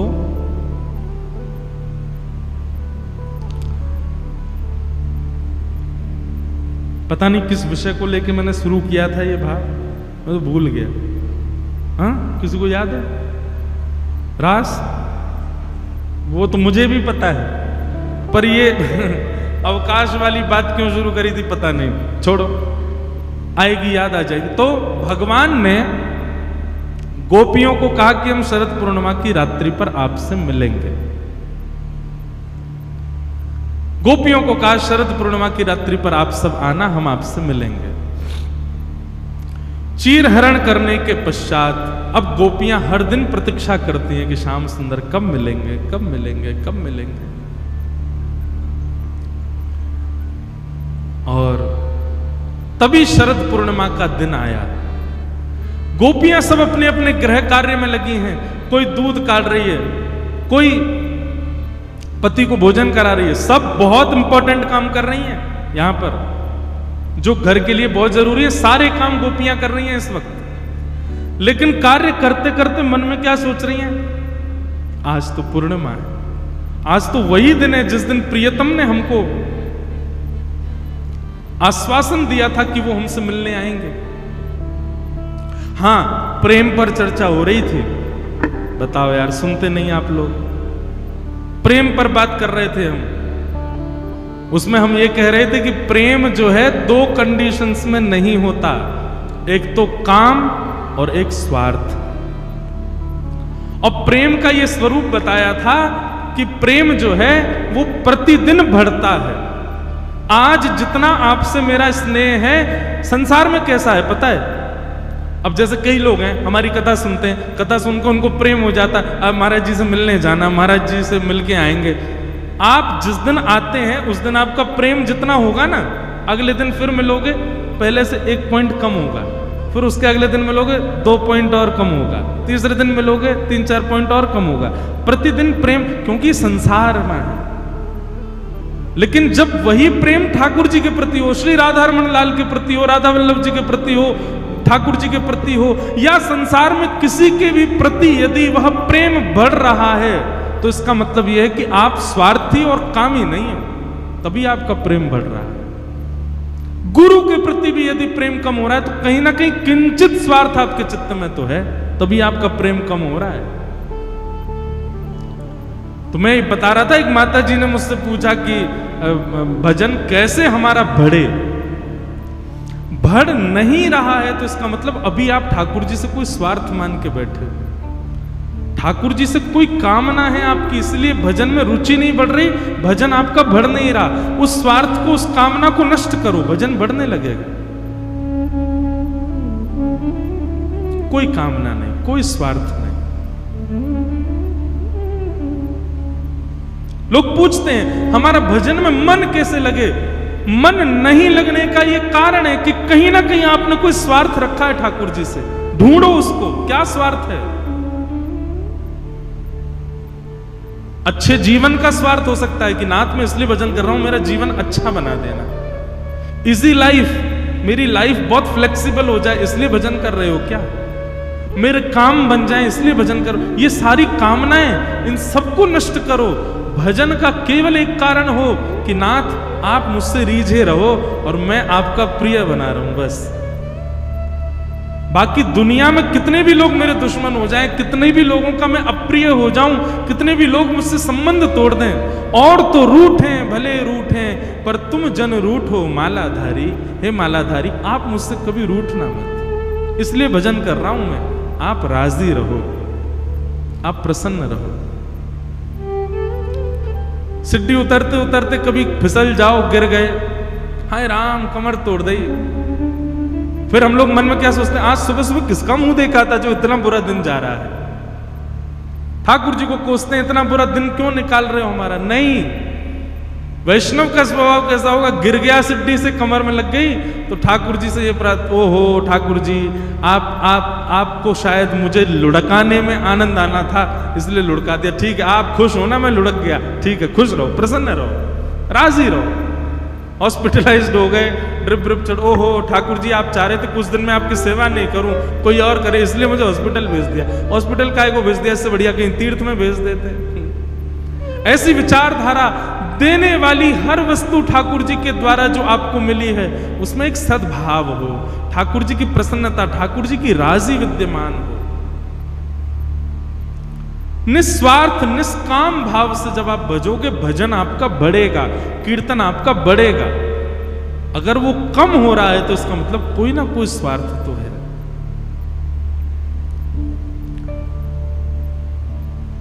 गोपियां अपने बहुत जरूरी कार्यों में लगी हैं,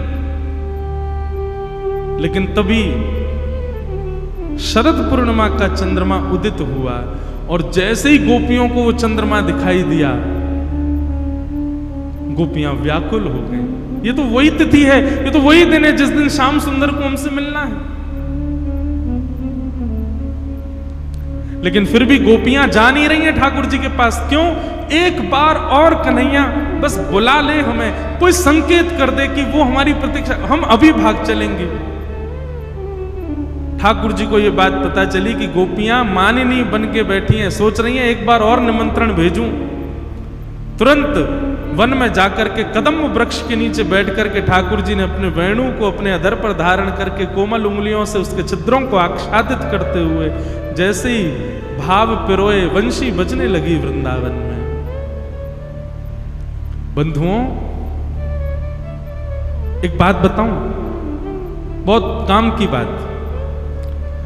कथा यदि आपको शब्द लगते हैं तो समझो आप कथा नहीं सुन रहे। बहुत बड़ी बात कह रहे हैं हम। कथा आपको केवल शब्द लगते हैं, वक्ता आपको व्यक्ति लगता है। यमुना जी आपको नदी दिखती हैं और गिरिराज जी आपको पर्वत दिखते हैं, पंडरीनाथ आपको पाषाण दिखते हैं, तो इसका मतलब अभी रास में प्रवेश नहीं हुआ है आपका। तो स्थिति क्या हो? बोले कथा जो है, कथा के शब्द जो हैं ये साक्षात भगवत निमंत्रण जैसे लगने लगे कि ये शब्द ठाकुर जी ने इन व्यास जी से मुझे सुधरवाने के लिए बुलवाए हैं। ये ठाकुर जी इनसे इसलिए बुलवा रहे हैं मैं सुधरूं। वक्ता आपको साधन दिखाई दे कि ये वंशी है, ठाकुर जी के अधर पर धरी है और ठाकुर जी बजा रहे हैं और ये बज रहे हैं, ये बोल रहे हैं। यमुना जी जल नहीं है, साक्षात भगवान की प्रिय सी पत्नी है। गिरिराज जी पर्वत नहीं है, ब्रज की रज रज नहीं है, ठाकुर जी के चरण चिन्ह है। और ये पाषाण नहीं है, साक्षात मेरे गिरधर लाल है, साक्षात मेरे परमात्मा है। ये दृष्टि जब बदलने लग जाए, मतलब जड़ वस्तु से आपको चैतन्यता का अनुभव होने लग जाए, समझो अब रास में प्रवेश हो रहा है, अब रास में आप प्रविष्ट हो रहे हो। आपको यमुना जी में जल की भ्रांति, गिरिराज जी में पर्वत की भ्रांति, वृंदावन की रज कण में धूल की भ्रांति है, और श्री पंडरीनाथ भगवान राधा रमन राधा वल्लभ बिहारी जी में मूर्ति की भ्रांति है, वैष्णवों में इंसान की भ्रांति है, कथा में शब्द की भ्रांति है, तो समझो अभी राज से दूर हो आप। ये शब्द नहीं है, ये अक्षर नहीं है जो यहां बोले जा रहे हैं। हाँ, यहां से उतरने के बाद मैं कुछ भी वैसे तो मैं बोलता ही नहीं, 1 घंटा मौन रहता, लेकिन यहां से जाने के बाद मैं कुछ भी बोलूं वो शब्द लगे, पर यहां बैठ करके तो आपको ही वेणु की ध्वनि से कम ना लगे, आपको लगे ये तो मेरे लिए ही कही जा रही है, ये तो ठाकुर जी का मेरे लिए ही आज्ञा हो रही है, ये कथा शब्द नहीं है।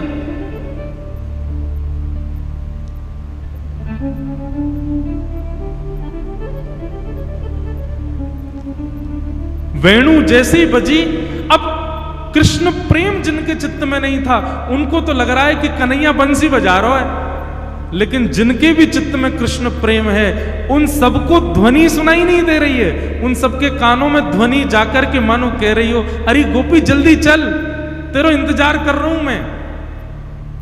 और वो ध्वनि सुनकर के ऐसी उतावली होती है, जिस कार्य में लगी है वहीं छोड़ करके भागती है ठाकुर जी के पास। समझ में आई बात?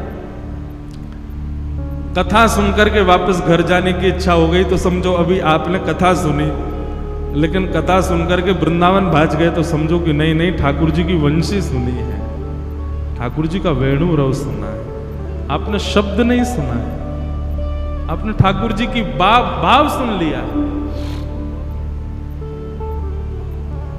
भाई मेरी कथा ज्यादा सुना मत करो, नहीं तो मैं आपके घर बार सब छुड़वा दूंगा और अपने संग ही रख लूंगा। चलो, ये जितने ताली बजा रहे हैं ना, संग रह के पता चलेगी, संग वालों से पूछो कितना परेशान करता हूं मैं। अभी मैं 1 महीना के लिए विदेश गया, अंतरंग बातें बता रहा हूं। जिस दिन मेरे आने की समय तिथि निश्चित हुई, उन सब सारे हमारे परिकर के बोले भैया सुनो, प्रिंसिपल वापस आ रहा है। और विशेष रूप से तो ये सब ब्राह्मण देवता हमारे सब संगी रहते हैं, इन सबका ही आशीर्वाद से ही मैं कथा करता हूं। इनका तो आराम मुझे भाता नहीं। ये प्रेम से भोजन कर रहे होंगे तो मैं कुछ कर दूंगा, ये सो रहे होंगे तो मैं कुछ कर दूंगा। अब हम घर से बाहर इतना रहते हैं, इनके संग उधम ही करते रहते हैं। लेकिन ये बात सत्य है, मैं भी इतनी कथा कर करके मेरी स्थिति भी ऐसी हो गई कि मेरा मन तो करता है कि मैं घर जाऊं, पर घर जाते ही हो कि कब भागूं यहां से, कब चलूं बाहर, फिर से कथा करने जाऊं, अब नहीं रुक पाता घर। तो मैं तो भैया कहूं, अभी आपको एक पहले ही कह दे रहा हूं, ज्यादा मत सुन लेना, नहीं तो आप संसार के लायक रह नहीं पाओगे, फिर आप ठाकुर जी के ही रहोगे। और सुनिए, अगर ऐसी स्थिति हो जाए तो परेशान मत होना, आ जाना हमारे पास, बढ़िया नई नई जगह कथा कथाओं में चला करेंगे, बढ़िया आपको भी कोई ना कोई सेवा दे देंगे। और सबसे बढ़िया सेवा तो कथा बैठ के सुनो। एक बालक है यहाँ पे, कहाँ है वो, बाइक से घूमता है? हाँ, वो नासिक की कथा से अभी तक सब छोड़ दिया, घर परिवार सब छोड़ छाड़ करके सब कथाओं में आ जाता है, अपने खर्चे। मैंने भाई कैसे चल रहा है तुम्हारा? बोले सब ठाकुर जी कर रहे हैं। तो भैया सावधान रहिएगा, नहीं तो सब छूटने की पूरी पूरी गुंजाइश है कथा में। गोपियां सब छोड़ करके भागी, कोई अपने पति को भोजन करा रही थी, कोई अपने बालक को सुला रही थी, कोई दूध काट रही थी, कोई सीरा बना रही थी। और जिस सिचुएशन में जो जहां थी वहीं से ही भागी है ठाकुर जी के पास। ये भी विचार नहीं किया पति क्या सोचेगा, अरे बालक का तो सुलाना माँ का धर्म है, उसको भी छोड़ के चली गई, घर परिवार के कार्य होते हैं। अरे कहां तक कहें, नारी का सौभाग्य श्रृंगार है। कोई गोपी अपना श्रृंगार कर रही थी, आधा ही श्रृंगार हुआ था कि वेणु की ध्वनि आई, आधे श्रृंगार में भाग गई। ये भी विचार नहीं किया पूरा तो कर लूं। ठाकुर जी जब चित्त में विराजमान हो जाते हैं तो ऐसी स्थिति हो जाती है, फिर आपको ये नहीं रहेगा कि मैं संसार की व्यवस्था को व्यवस्थित करके जाऊं। असली तीर्थ जाना, असली वृंदावन आना तभी समझिएगा जब आप जैसा है वैसा ही सब छोड़ के आ जाओ। अरे 5 दिन का काम एक ही दिन में निपटा दिया कि 5 दिन मुझे कोई तंग नहीं करेगा। घर परिवार के सब काम फिक्स कर दिए, इसका ये कर दिया, इसका ये फिक्स करके सब कुछ जाना, ये नहीं होता वृंदावन जाना। वृंदावन जाने की तो मैं तो सत्य बताऊं, जाने की टिकट निकलवाया करो, लौटने की नहीं। लौटने की वहां जाके देखेंगे क्या होगा। ठाकुर जी के अगर ऐसी इच्छा हुई, मन नहीं लगा वृंदावन में, तो ये समझ जाना कि ठाकुर जी कह रहे हैं अब जाओ वापस, और नहीं तो वृंदावन में पड़े रहो, आनंद आएगा।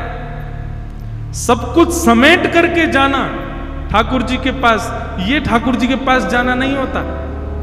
जो जैसा है वैसे ही छोड़ के भागो ठाकुर जी के पास। एक हनुमान जी का एक मंदिर है मध्य प्रदेश में।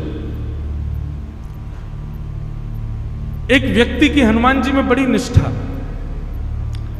वो नित्य हनुमान जी का दर्शन करता था, और हनुमान जी को जैसे ही देखता था उसकी ना जाने क्यों 2-4 घंटे की समाधि लग जाती थी मंदिर में। उस व्यक्ति का पुलिस में सिलेक्शन हो गया। अब थाना जो था वो हनुमान जी के मंदिर के बिल्कुल बगल में।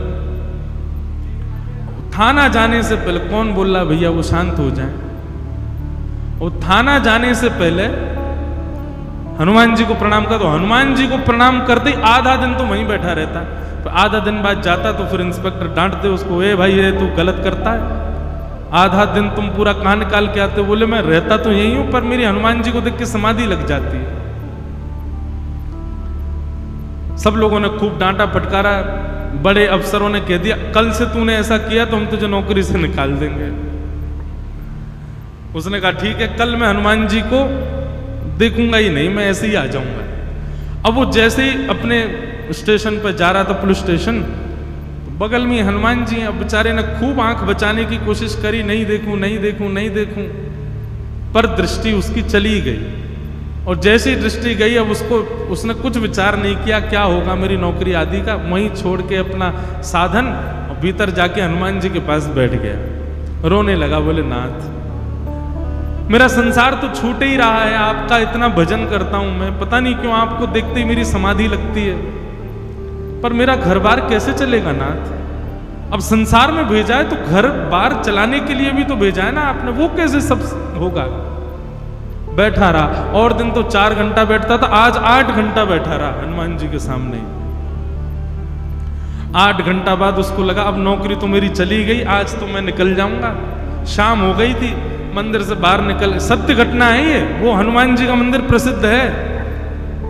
तो जैसे ही शाम हो गई तो अफसर निकल करके बाहर आया, बोला अब मेरी नौकरी तो चली गई, वो मुझे निकालें उससे पहले मैं ही मना कर देता हूं कि भाई मुझसे नौकरी नहीं हो रही, आप मेरी वर्दी वापस ले लो। अंदर जाकर के अफसर बैठे थे, उससे जाके उसने कहा महाराज मुझसे नहीं हो पाएगा, ये नौकरी तो मेरे बस की बात नहीं है, आप वर्दी ले लो। बोले क्यों क्या हो गया। बोले देख नहीं रहे आप, मैं ड्यूटी पे नहीं आ पाता, मैं कोई काम ढंग से नहीं कर पाता, कैसे करूं। इतने दिन हो गए मैं एक भी दिन समय पे नहीं आया। बोले आज तो भाई तू हमारे संग खूब बढ़िया आनंद करके आया है, आज तो सब ठीक था, बस ऐसे ही करना जैसे आज किया वैसे ही करना रोज। बोले आज किया वैसे ही करना मतलब आज तो मैं आया ही नहीं ड्यूटी पे।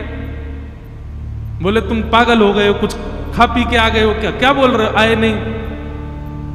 जेल में बेचारा एक आदमी फूटा पड़ा था, बोले देख कितना मारा तूने इसको, इसके बाल पकड़ के खींच के लाया, इतने दिन से ढूंढ रहे थे इसको, तू नहीं पकड़ा आज, और तू कह रहा है कि मैं आज आया नहीं। उसके आंख भर आई। बोले महाराज सत्य बता रहा हूं, मैं आज सुबह से मंदिर में ही बैठा था, मैं तो आया ही नहीं हूं स्टेशन पर। सब इकट्ठे हो गए, बोले तू नहीं आया। तो बोले ये तो हमारे संग गया है, सब किया है, सब ऐसा हुआ है। तुरंत दौड़ करके गया, हनुमान जी के जाके चरणों में प्रणाम किया, अफसर को बताया। बोले आज मेरी लाज बचाने के लिए मेरी जगह नौकरी करने हनुमान जी आए थे, और यही करके लाए महाराज सब कुछ। तब से उनका एक नाम भी है कुछ, कौन से, कोई नाम बोला क्या, एक हनुमान जी हैं मध्य प्रदेश में। तो एक हनुमान जी का मैंने एक भाव बताया, पर ऐसी क्रिया हमारे पंडरीनाथ भगवान ने कितनी की। त्रिलोचन नाम के भक्त हुए, उनके यहां कोई सेवक नहीं था, उनके कोई संतान नहीं थी। श्री पंडरीनाथ भगवान कितने दिन सेवक बन के उनके यहां पर रोटी बनाते, वैष्णवों को भोजन कराते, त्रिलोचन जी के हाथ पांव दबाते। आज ही मैंने एक सुंदर चरित्र सुना, श्री तुकाराम जी महाराज वो नित्य जाते थे कीर्तन करने के लिए, तो उनके एक फिक्स पखावज वादक थे, वही पखावज बजाते थे।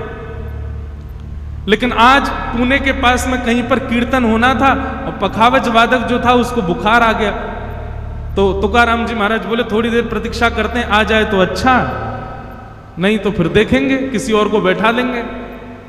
थोड़ी देर प्रतीक्षा करते रहे, इतने में ही वो जो पखावज वादक था वो सामने से आ रहा था। लेकिन आज उसकी प्रसन्नता और उसके लटके झटके अलग ही दिख रहे थे, उसमें एक अलग ही तेज दिख रहा था। तुकाराम जी बोले आगे आगे बैठो भाई। हाँ भाई, सब बैठ गए, सब मंजीरा लेके वो पखावज पे बैठ गया।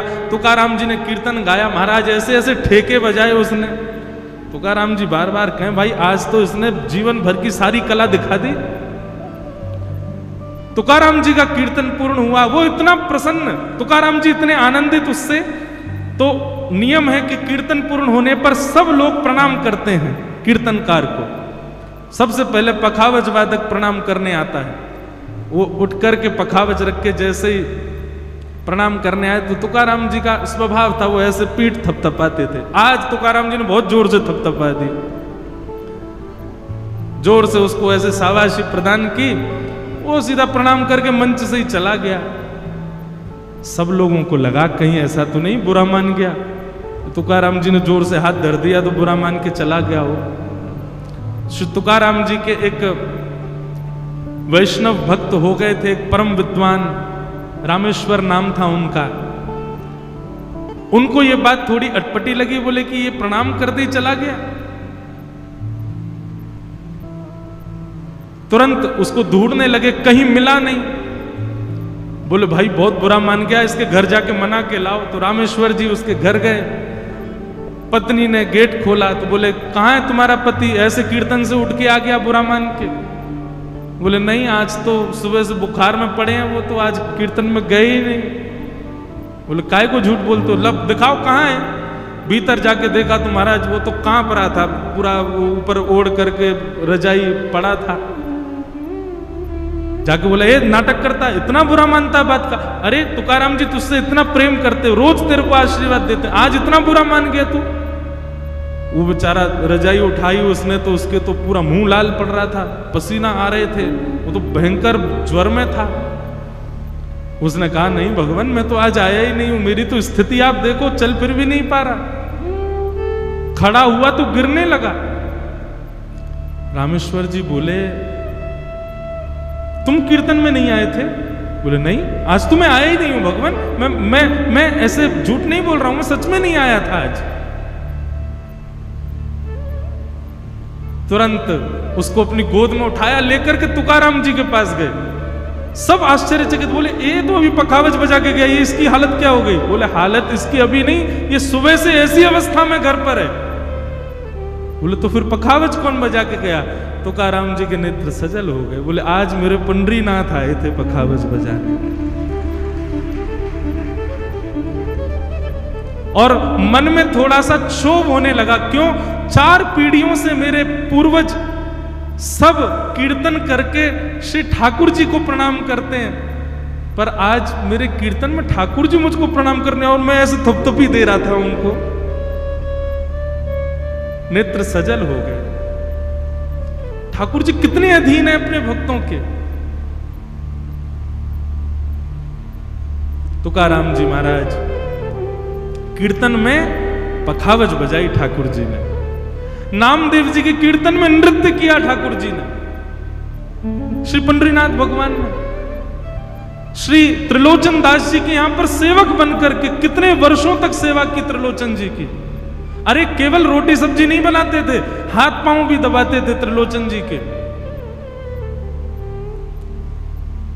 बस ठाकुर जी ने शर्त रखी थी, कभी भी ये मत कह देना बहुत पेटू है, बहुत खाता है, जिस दिन कहोगे उसी दिन चला जाऊंगा छोड़ छाड़ के। अच्छा, भगवान का नियम, बड़ी अच्छी कथा है त्रिलोचन जी की, कल विस्तार से सुनाऊंगा। तो ठाकुर जी तो अधीन हैं सबके,